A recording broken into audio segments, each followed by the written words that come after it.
નમસ્કાર, આપ જોઈ રહ્યા છો નેશન પ્લસ ન્યૂઝ. હું છું આપની સાથે હેતલ વગર.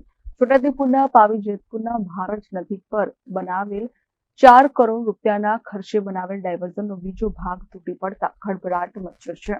છોટાઉદેપુર જિલ્લાના શિહોદ પાસે નેશનલ હાઈવે 56 ઉપર આવેલી ભારજ નદી પર બનાવવામાં આવેલું ડાયવર્ઝન નિષ્ફળ ગયું છે. 2 મહિના પહેલા બનાવવામાં આવેલ આ ડાયવર્ઝનમાં સુખરી ડેમમાંથી પાણી છોડવામાં આવતા ભૂવો પડ્યો હતો. ગઈકાલે આ ભૂવામાં મોટી ફાડ પડી હતી. મોડી રાત્રે વધુ ધોવાણ થતા તે માટી ખાઈમાં ફેરવાઈ ગઈ છે. આ કારણે વાહન વ્યવહાર સંપૂર્ણપણે બંધ કરવામાં આવ્યો છે અને લોકોને 40 કિલોમીટરનો વધારાનો પ્રવાસ કરવો પડી રહ્યો છે. જુલાઈ 2023માં ભારજ નદી પરનો પુલ બેસી જવાના કારણે 2.31 કરોડના ખર્ચે પ્રથમ ડાયવર્ઝન બનાવવામાં આવ્યું હતું. ઓગસ્ટ 2023માં સુખી ડેમનું પાણી છોડવામાં આવતા આ ડાયવર્ઝન તૂટી ગયું હતું અને પુલ પણ ધરાશાયી થયો હતો. ત્યારબાદ ₹4 કરોડના ખર્ચે નવું ડાયવર્ઝન બનાવવામાં આવ્યું હતું.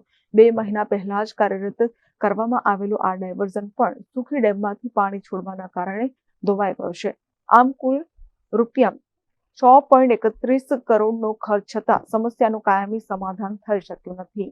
અંતે હવે આ ભારજ નદી પર બનાવેલો પુલ ધરાશાયી થઈ ગયો છે.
Rehan Patel, Nation Plus News, Chhota Udepur.